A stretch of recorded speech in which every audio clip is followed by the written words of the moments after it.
Cette émission est une production de la télévision régionale des Moulins.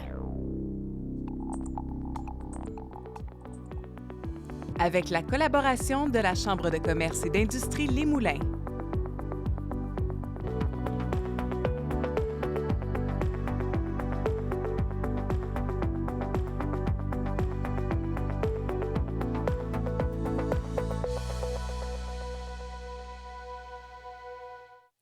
Bienvenue à Fibre Extra. Aujourd'hui, on va approfondir nos connaissances en lien avec les lois de la biologie organisationnelle. C'est quoi? Bien, c'est un sujet qui demande d'être bien vulgarisé si on veut en saisir toute sa signification. Alors, qui de mieux pour nous l'expliquer que notre biologiste organisationnel maison, donc François Lavallée, qui est de retour avec nous. Alors, François, merci d'être de retour. Merci d'être à Fibre Extra. Tu nous parles, évidemment, de ce sujet qui est les 3 lois. Oui. J'en ai pris un peu connaissance, mais je voulais t'en parler, évidemment, pour mieux saisir le pourquoi de tout ça. Parce que tu es un biologiste, mais pas tout à fait commun. Hein? Non. Un biologiste organisationnel, probablement un des seuls au Québec, donc qui a développé cette dynamique-là. Donc, parle-moi un peu des 3 lois et pourquoi l'important d'avoir ces 3 lois-là, puis d'en tenir compte. Je vais revenir, tu dis le seul au Québec. En fait, je suis probablement le meilleur de la planète, de l'univers et même de Terrebonne. Il n'y en a rien qu'un biologiste organisationnel. Il n'y en a rien qu'un. Alors, je le dis avec toute humilité. Ta compétition n'est pas trop féroce. Et je sens l'humilité, là, bien sûr. Oui, tu sens l'humilité. Écoute, ça se transperce. C'est ça. Je me dis souvent que c'est aussi une qualité, l'humilité. Je la cherche à l'occasion. Oui, tout à fait. Donc, allons-y avec les lois. Donc, les lois. Il y a interagir pour réussir et la loi 2, décider pour agir. Donc, la loi 3, apprendre pour grandir. Allons-y, ça vient d'où cette idée-là de créer ces lois-là? En fait, c'est basé sur un auteur de science-fiction qui s'appelle Isaac Asimov. Et on en parle ces temps-ci parce qu'il a développé, lui, les lois de la robotique. OK. Puis on en parle beaucoup avec l'IA qui est partout présentement, là. Et les lois de la robotique, finalement, c'est que c'était le robot ne peut pas faire quelque chose qui peut blesser un être humain. Ça, c'était la loi 1. Le robot va s'arranger pour ne rien faire, doit obéir à l'être humain, mais doit quand même respecter la loi 1, qui est de ne pas faire mal à un être humain. Puis la loi 3, c'était il faut qu'il préserve sa sécurité, sauf si on lui dit « arrache-toi un bras ». Alors, la loi 1, la plus importante, la loi 2 et ensuite la 3e, il doit la respecter, mais il faut que les autres soient respectés. Et je me suis dit, qu'est-ce qui ressemble à ça dans une organisation? Qu'est-ce qui ferait que l'organisation, les lois primordiales qui fait qu'une organisation fonctionne? Et là, je suis arrivé avec ma loi 1. Interagir pour réussir. En tout temps, interagir. Que les gens se parlent, communiquent, partagent l'information, résolvent des problèmes ensemble. Alors ça, c'est la base. Interagir pour réussir. L'interaction. Puis la métaphore biologique qu'il y a là-dessus, bien, c'est comme les neurones dans le cerveau. Un neurone tout seul, ça contient juste une petite partie de l'information, mais le neurone, via ses synapses, est en contact avec 10 000 autres neurones. Et c'est l'interaction entre les neurones du cerveau qui fait que ça fonctionne. Puis même quand les gens font des AVC, il y a une partie du cerveau qui va, par exemple, être endommagée. Il y a de la neuroplasticité. Les neurones refont des connexions, pas nécessairement toutes, mais refont des connexions qui fait qu'on redevient fonctionnel. Alors, dans une organisation, si on coupe les contacts entre les gens en créant des silos, on connaît ça, les silos, ou les strates hiérarchiques, bien, ce qui arrive, c'est qu'on coupe les communications, on coupe les interactions et l'organisation meurt. Dans le fond, le sentiment d'appartenance, quand on parle d'une équipe, là, c'est important de les faire contribuer. Puis les gens se sentent partie prenante de cette équipe-là. Ils ont le sentiment qu'ils ont apporté quelque chose. C'est un peu ça que tu dis, là. Bien, tout à fait. L'interaction entre les gens. Alors, s'ils n'ont plus ces contacts-là, tu sais, on a eu des problèmes avec la pandémie où les gens étaient à distance, mais il y a une façon de gérer la gestion à distance, justement, pour que les gens sentent encore qu'ils sont en contact. Mais dans les entreprises qui n'ont pas fait attention à ça, les gens se sont sentis isolés. Puis c'est pour ça qu'il y a une grosse emphase sur le retour au bureau, qui est fait tout croche, là, si tu me poses la question. Ouais. Mais l'idée, c'est est-ce qu'on permet aux gens d'interagir? Est-ce qu'on leur permet d'appeler n'importe qui? Puis j'ai des analogies des fois un petit peu flyées, là, mais c'est quoi les chances pour que tu rencontres ton président si tu restes dans ton bureau? 0. C'est quoi les chances pour que tu rencontres ton président de compagnie si tu vas dans une brasserie puis il aime la même bière que toi? C'est qu'à un moment donné, vous allez vous croiser. C'est une interaction qui est complètement aléatoire, comme dans le cerveau. Et c'est ça qu'il faut favoriser dans les entreprises, dans les organisations. Ça, c'est interagir pour réussir. C'est la première loi. Fondamentale. Par la suite, on passe à la 2e loi, qui est de décider pour agir. Décider pour agir. Là, on parle d'autonomie. Et trop souvent, dans les organisations, on enlève l'autonomie aux gens. On leur demande de prendre des initiatives, mais dès qu'il y a une erreur qui est faite, c'est comme « qu'est-ce que tu as fait? » Alors, ça ne marche plus. Donc, les gens arrêtent de prendre des initiatives. Mais en même temps, quand ils veulent faire quelque chose, on leur dit, tu m'en parleras avant. C'est pas une initiative, ça, s'il faut que je te demande la permission tout le temps. Alors, la métaphore biologique, c'est comme l'arc réflexe. Tu sais, le petit coup de marteau sur le genou, là, ça part tout seul. Le genou, il ne demande pas au cerveau, je peux-tu le faire? Il reçoit un coup, puis il réagit. Quand tu te mets la main sur un rond de poil, le cerveau ne te demande pas 3-4 questions avant, tu es sûr, c'est assez chaud, tu enlèves ta main tout de suite. De la même façon, est-ce qu'on permet aux gens de prendre des décisions spontanément? Attention, comme dans les lois de la robotique, la deuxième loi, elle doit d'abord respecter la première. Donc, si tu veux décider sans poser de questions, il faut aussi que tu aies posé des questions aux gens qui vont être concernés par ta décision. Il faut que tu aies participé à une forme de communication avec les autres. Exactement. Donc, tu interagis. Donc, tu fais partie du tout. Tu interagis, tu valides ce que tu veux faire, mais quand c'est le temps de décider, tu décides. L'exemple que je donne, puis qui a fait faire une crise cardiaque à un consultant à un moment donné, ou presque, c'est le concierge décide lui-même d'acheter sa polisseuse à 50 000 $. OK. Parce qu'il a posé des questions. Il est allé voir l'ingénieur, il a vérifié les spécifications, il a vérifié la surface, il a parlé au représentant. Mais qui est-ce qui lave le plancher? C'est le concierge. C'est lui qui devrait décider d'acheter la machine. Et pourtant, c'est pas lui qui l'avait fait. C'est pas lui qui l'a. Ben non, présentement, c'est il a pas l'ingénieur été, qui du moins, il décide. n'a pas été consulté Pas en tout. pour le type de machine que lui va avoir à manipuler au quotidien. Exact. Fait que, OK. Donc, la deuxième loi, c'est décider pour agir, mais il faut que tu respectes interagir pour réussir d'abord. Et là, on arrive à la troisième loi. Qui est apprendre pour grandir. Apprendre pour grandir. Si tu as décidé, puis tu as fait une erreur, c'est la faute de qui? Bien, le problème, c'est de dire c'est la faute de qui? L'idée, c'est qu'est-ce qui s'est passé? Est-ce qu'on a oublié d'interagir? Est-ce qu'on a consulté suffisamment? Qu'est-ce qui a fait que j'ai pris une mauvaise décision? Toutes ces réflexions-là, c'est là qu'on grandit. Donc, on apprend par nos erreurs, puis on grandit de ça. Et dans les entreprises, souvent, ce qui arrive, c'est qu'on pointe le doigt, on blâme, on cherche un coupable, on le met dehors. On a oublié de reconnecter avec les gens ensuite, puis de dire comment on a fait notre processus, qu'est-ce qui a fait qu'on a fait une erreur. Les post-mortem. Je ne sais pas si tu savais qu'un post-mortem à la NASA, quand ils envoient une navette dans les airs, là, je veux dire, ça fait 40 ans qu'ils envoient des navettes, là. Le post-mortem dure 6 mois. À chaque fois, ils réfléchissent. Qu'est-ce qu'on a fait de correct? Qu'est-ce qui est arrivé? Il y a quelque chose qu'on a pu améliorer. Oui, mais là, c'est rendu quasiment un voyage d'affaires, aller sur la station, internationale. Mais les premières fois, là, c'était stressant. Puis il parle même que de renvoyer les gens sur la Lune, puis il disait que le niveau de risque est plus élevé qu'avant. Non, il est aussi élevé qu'avant. Avant, il prenait beaucoup plus de risques, cependant. Et c'est clair, là. C'est ça. Mais le post-mortem, encore aujourd'hui, à la NASA, est très long. Puis nous autres, qu'est-ce qu'on fait quand on part un gros projet? Est-ce qu'on a fait des post-mortem, par exemple, de la pandémie? Est-ce qu'on a vraiment réfléchi à nos mesures d'urgence? À qu'est-ce qu'on va faire quand il va y avoir la prochaine crise? On ne l'a pas vraiment fait. Oh, il faudrait acheter plus de masques. Est-ce qu'on achète plus de masques présentement? Je pense pas. Alors, on le fait pas, on cette oublie réflexion-là. rapidement aussi. Hein? Bien, on oublie Puis rapidement. on veut, à quelque part, le mettre de côté parce que ça a été déstabilisant pour plusieurs. Ben ça oui. a rendu les gens insécures, ça a rendu plein de problèmes. Oui. Ça a causé plein de problématiques aussi. Oui. Ça a amené du bon, par exemple. Bien, ça a amené du bon, mais c'est la raison pour laquelle la troisième loi est importante. Apprendre pour grandir, bien, la métaphore biologique, c'est le système digestif. Ouais. Si tu ne digères pas ta bouffe, bien, tu as beau manger, ça ne passera pas. Donc, apprendre, c'est laisser au cerveau, laisser à l'équipe le temps de digérer, apprendre de ce qui s'est passé et devenir meilleur. Encore une fois, tu ne peux pas apprendre si tu n'as jamais pris de décision et tu n'as jamais fait d'action. Donc, la troisième loi dépend de la deuxième, dépend de la troisième. Donc, on met ça concrètement dans un projet d'entreprise, les gens qui nous écoutent, là. Tu as une organisation, tu veux lancer un nouveau produit. Oui. Hein? On a des verres, puis on veut fabriquer ce verre-là, puis on l'emmène à l'équipe. Donc là, on y va avec la première loi qui dit d'interagir pour réussir le projet qu'on veut mettre sur pied. Oui. Ce que tu dis, c'est qu'on a besoin d'avoir des sujets de conversation autour de ce nouveau produit-là qu'on veut mettre à l'avant. Oui. On parle des mises en marché, à qui on va le vendre, comment on va le structurer. L'expert qui va faire fondre le verre pour en faire un verre. Alors, beaucoup de discussions. Ensuite, OK. quelle sorte qu'on va faire? Là, c'est la décision. Mais parce qu'on a Au niveau consulté, du modèle. C'est ça. Parce qu'on OK. a consulté, on se dit, il y a 3-4 modèles qui vont marcher. On a décidé. OK. On lance ça, puis on se plante. Est-ce qu'on va aller tomber sur la personne qui a décidé de prendre telle sorte de verre? Non. Qu'est-ce qui s'est passé? Où est-ce qu'on a fait une erreur? La troisième loi entre en jeu. Mais là, il arrive une autre loi aussi. Puis Isaac Asimov, dans ses histoires, il a dû inventer une loi zéro. D'ailleurs, que M. Bengio, ces temps-ci, est en train de mettre en place pour l'IA aussi. La loi zéro, dans le cas de la robotique, c'était un robot ne fera rien qui peut nuire à l'humanité. En tout cas, à ce jour. Là, oui. C'est ça.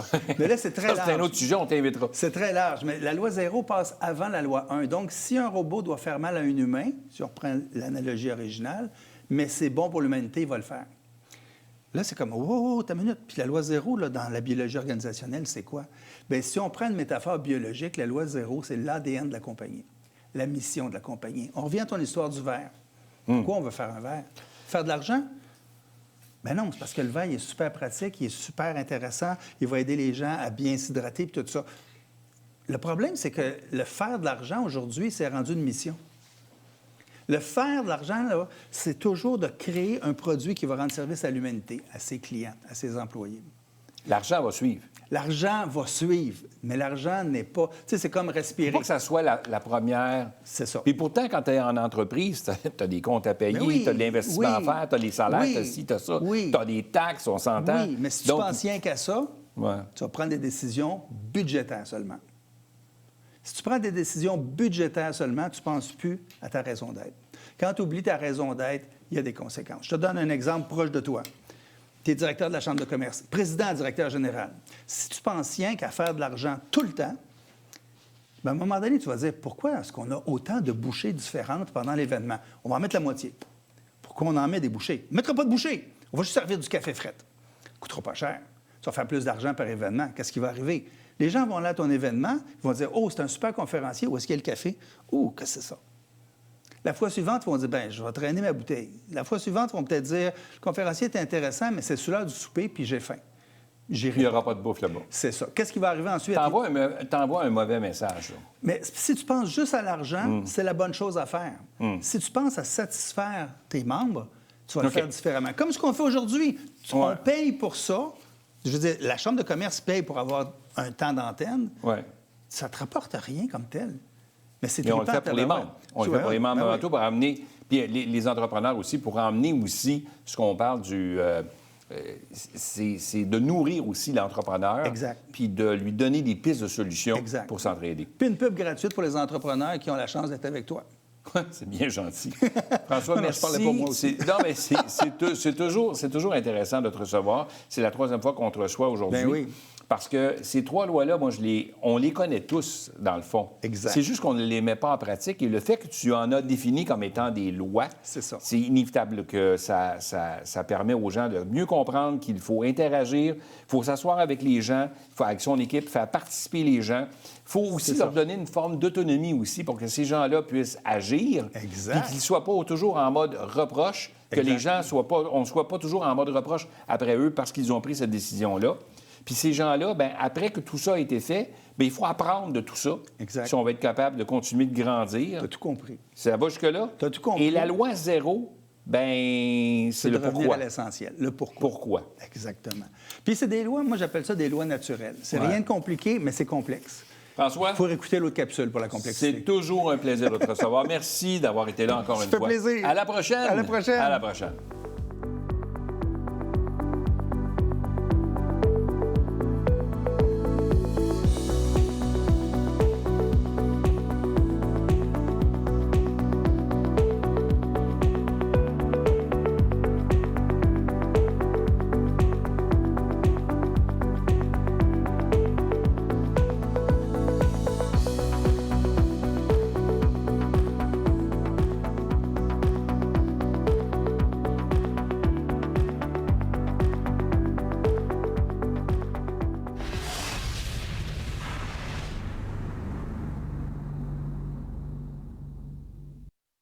Cette émission est une production de la télévision régionale des Moulins.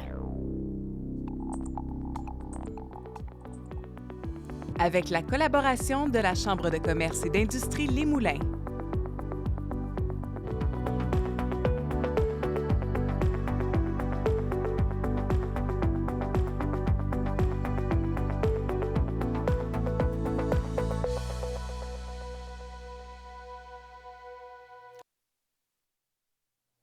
Bienvenue à Fibre E. Mon invité aujourd'hui a choisi de transformer son parcours artistique et créatif en projet d'entreprise. Il y a des moments dans la vie où on le sent que le rythme ne nous convient plus. Alors, il faut créer le sien. Elle a donc fondé, avec son conjoint, une boîte de production à leur image. Désormais productrice de Maison Cadence, Alexia Boulanger est avec nous aujourd'hui pour parler de leur histoire. Alexia, bienvenue à Fibre E. Merci. Alors là, tu vas parler pour deux personnes. Tu vas parler de ton conjoint qui était peut-être trop timide pour venir à la télé ou... Ah, ben écoute, on a chacun nos responsabilités. Lui, il joue avec les caméras à la maison, puis moi, je viens jaser avec les gens. Ah, voilà! Bien, très heureux de te recevoir à l'émission. Merci. Content que tu sois là pour nous parler Maison Cadence, qui est un projet que vous chérissiez tous les deux, que vous avez mis au monde. Mais parlons de toi un peu. Alors, toi, tu as étudié, tu avais un côté artistique, là, que tu as encore quand même. Oui, absolument. Moi, j'ai fait mes études en théâtre. Puis, la vie m'a amenée à travailler sur des plateaux de tournage comme script. J'allais me chercher des petites formations. J'ai fait beaucoup de plateaux de télé. J'ai travaillé en télé 7-8 ans. Que je fais encore de la voix comme comédienne, encore des auditions. J'ai fait beaucoup de plateaux en fiction comme script. Puis, mon conjoint, Louis, était éclairagiste de plateau de tournage. Puis, c'était super, mais on se voyait pas. Fait qu'on s'est dit, il faut changer ça. Donc, est parti ce projet d'entreprise-là, qui est Maison Cadence, qui est une maison de production en soi, où tu es peut-être moins devant la caméra, mais plus derrière la caméra. Et là, tu orchestres tout ça pour réaliser des projets audiovisuels. Oui, exact. Là, j'ai décidé de mettre les souliers de productrice là-dessus. Donc, le métier de script m'a amené à être très organisée puis planifier les affaires. Fait que de prendre tous ces acquis-là, mettre ça pour faire toute la logistique, l'administration, la coordination de projet, gérer les budgets. Donc, vraiment tout le volet le plus papier, organisationnel, gérer les équipes. Fait que, ouais. Quand on part une entreprise comme ça, puis que les deux revenus, disons-le, les deux revenus sont dans la même place. Là, fait que là, tu vis de ça. Là. Est-ce que c'est, à quelque part, un tantinet insécurisant ou ça ne l'est pas? Parce qu'il y a des gens qui nous écoutent et disent « Ouais, ben c'est bien beau, là, c'est le fun, ils sont tout le temps ensemble, mais en même temps, tous les revenus proviennent de la même place. » Tu sais, quand tu as un conjoint ou une conjointe qui travaille ailleurs puis qui amène un revenu, le temps qu'on part le projet, c'est une chose. Mais quand c'est pas ça puis que tout part de là, est-ce qu'il y a eu cette période-là où c'était un peu plus insécurisant ou vous n'y avez pas pensé? Bien, en fait, ça fait partie de nos vies depuis toujours. C'est quand je suis sortie de l'école... Vous êtes plus pigistes, vous autres, dès le départ. On a toujours été pigistes. Fait que de vivre dans l'insécurité financière, c'est notre quotidien. Fait qu'on courait les contrats quand on était chacun notre bord. Puis là, de les courir ensemble, bien, oui, c'est moins d'opportunités parce qu'on est tous les deux dans le même projet, mais on a tellement un meilleur équilibre de vie que au final, on est plus heureux comme ça. Là. OK. Ouais. Et ça enlève quand même une... Bien, ça enlève-tu de l'insécurité financière? Peut-être pas. Mais vous pouvez en parler tous les deux, puis vous êtes tous les deux dans le même bateau parce que c'est le même projet, là, tu sais. Oui, c'est ça. Ben, c'est la réalité, d'ailleurs. Ça, c'est un autre sujet, mais c'est la réalité de plusieurs comédiens, comédiennes ici au Québec aussi, qui vivent cette situation-là, où tu es dans la gloire pendant un certain temps. C'est très éphémère, hein, ce métier-là. Oui. Là. C'est un métier insécurisant aussi. Absolument. Là. Quand tu surfes sur la vague, c'est vraiment super. Ouais. Puis la journée où la vague, elle s'estompe, puis il faut que tu trouves des plans B, puis des... J'ai des amis j'ai beaucoup d'amis en théâtre, là, vu mon background, puis il y en a qui se ramassent serveurs dans un restaurant pendant un petit bout, le temps de revoir un autre contrat, que ça fait partie de la réalité d'être vite sur nos pieds puis de s'adapter. Parce que ce qu'on voit à la télé ici, c'est pas toujours les grands de ce monde là, ils sont pas tous dans le même... il y en a quelques-uns là, qui réussissent à bien gagner leur vie à temps plein en faisant ça, mais c'est pas tout le monde. Là, ah non, pas au Québec. Non, c'est ça, pas au Québec. Ouais, c'est ça, le marché n'est pas aussi grand qu'on le souhaiterait. Donc, la Maison Cadence que vous avez montée ensemble, ça prend des équipements. Oui. Puis ça prend des équipements qui sont quand même relativement dispendieux pour avoir des équipements de qualité. Pour en avoir ici en studio, on sait c'est quoi. Donc, ça demande aussi des sous, là. Ça demande de l'investissement, là. Est-ce que les banques, les institutions financières étaient avec vous autres en disant « Mon Dieu, quel beau projet, on embarque là-dedans, vas-y, pas de problème », ou ça a été un peu plus ardu? On a été chanceux parce qu'on n'a jamais eu besoin d'aller chercher des prêts pour de l'équipement. Quand même. Gabriel, lui, a commencé comme éclairagiste, devenu directeur photo, puis lui, il avait déjà quelques clients à son compte à lui. Fait qu'il y avait déjà quelques caméras, il y avait du stock de son, il y avait quelques éclairages. Puis, on garde à jour nos équipements, puis aussi, on place notre équipement en location chez SLA Location, qui est une coop. Fait que quand on place notre équipement là-bas, mais eux le louent pour nous. Fait que ça nous fait un petit revenu passif, ce qui nous permet de réinvestir dans de l'équipement. Fait que jusqu'à présent, on n'a pas eu besoin de prendre des prêts à la banque. Quand même une belle organisation, là. Ce qui fait que tu fais rouler l'équipement que vous avez, qui vous génère un revenu, qui vous permet d'adapter avec la nouvelle technologie qui sort, de toujours rester, de demeurer à la fine pointe, là. Oui, oui, oui. Fait que dirais-tu que l'expérience que tu as acquise avant ce projet-là vous sert aujourd'hui, dans le fond? Ah, ben oui, définitivement. Mais je te dirais que le volet équipement, c'est vraiment plus Gabriel qui s'en occupe, puis lui, il en mange, là. Oui, mais pour l'ensemble du projet, le fait d'avoir travaillé en télé ou le fait d'avoir acquis cette expérience-là t'a aidé de ton côté. Même chose de son côté à lui, le fait d'avoir été éclairagiste sur plusieurs contrats. Donc, vous arrivez ensemble avec quand même un bagage, là. À quoi j'en ai, c'est que au moment où tu es sorti de l'école, partir un projet comme tu as parti là, peut-être que ça aurait été encore plus insécurisant, vu le manque d'expérience ou de connaissances, oui, peut-être? c'est clair que l'expérience en plateau, parce que c'est quand même un monde à part, les plateaux de tournage, c'est des 12-16 heures de tournage. Il faut vraiment s'assurer que tu aimes ça, fait que tout ça, de tester, est-ce que c'est quelque chose qu'on a envie de faire de notre vie? Évidemment, c'est mieux de faire ça sur des plateaux comme bien établis, tout ça. Puis effectivement, l'expertise nous a amené à bien conseiller nos clients puis d'être capable de faire plein de choses qu'on n'aurait pas pu faire en sortant de l'école. On a beaucoup appris sur le terrain. Les plateaux québécois, souvent, c'est des plateaux qui... Tu t'arranges avec les moyens du bord. Fait que souvent, tu es un peu impliqué dans d'autres départements. Tu travailles vraiment en équipe avec plein de monde. Fait qu'on a beaucoup appris et que ça nous donne, c'est ça, un bon tremplin là, pour ce qu'on fait. 2022, l'acquisition de votre maison à Mascouche. Oui. Ça a été un moment charnière, dirais-tu? Oui. Oui, parce que cette année-là, je pense qu'on s'est vu 4 fins de semaine, mon conjoint et moi. Dans l'année? Dans l'année. Moi, j'ai travaillé à Québec. L'amour est fort, quand même. L'amour est fort. C'était à distance. Puis on a acheté une maison ensemble. On se voit pas, on s'en occupe pas, on n'a pas le temps.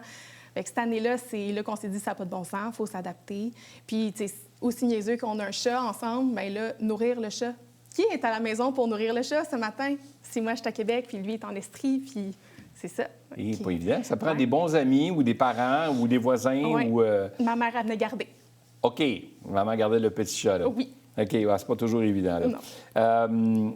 À quel moment tu dirais-tu que tu as commencé à te voir non seulement comme une artiste, mais aussi comme un entrepreneur? Parce que de devenir un entrepreneur, c'est une chose. Mais tu sais, quand souvent, on dit, les gens qui ont le tempérament artistique ont peut-être pas le sens des affaires. Ouais. Dirais-tu que c'est vrai ou c'est faux? Ou... Je dirais que c'est vrai en général. Moi, la chance que j'ai, c'est que mon père est comptable, qui est super cartésien. Fait que j'ai quand même eu cette éducation-là, très cartésienne, d'être organisée, de prévoir des plans B. Puis quand tu sors de l'école, tu es stagiaire UDA. Donc là, il faut que tu deviennes membre UDA.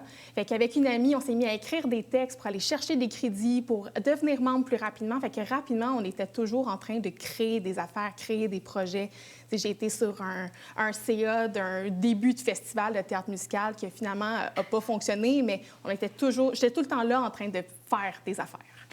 Fait que ça a toujours fait partie de moi d'organiser. Tu te voyais un jour entrepreneur en possession de ton entreprise? Ou Pas à ce moment-là. Je me voyais vraiment comme une artiste qui allait créer des projets. Fait que j'étais plus en mode festival, en mode création. Bien, après avoir fait autant de plateaux de télé, je me suis dit, je suis capable de faire ça. Je suis capable de faire tu te sentais en confiance, puis tu savais que tu pouvais être là. Puis le fait que tu es bien accompagné avec ton conjoint qui, lui, avait l'autre partie technique. Absolument. Donc, vous vous complétez bien, là. Absolument. On n'aurait pas pu tous les deux lancer une boîte de production si on n'était pas aussi complémentaires. Ah non? Ah non, non, non. Moi, je peux pas... Je connais la caméra, je sais où peser rec, là, mais ça s'arrête là. C'est lui qui gère tout ce volet-là. Puis lui, si je donne... Peux-tu faire les DAS, s'il te plaît? C'est pas de quoi je parle. OK.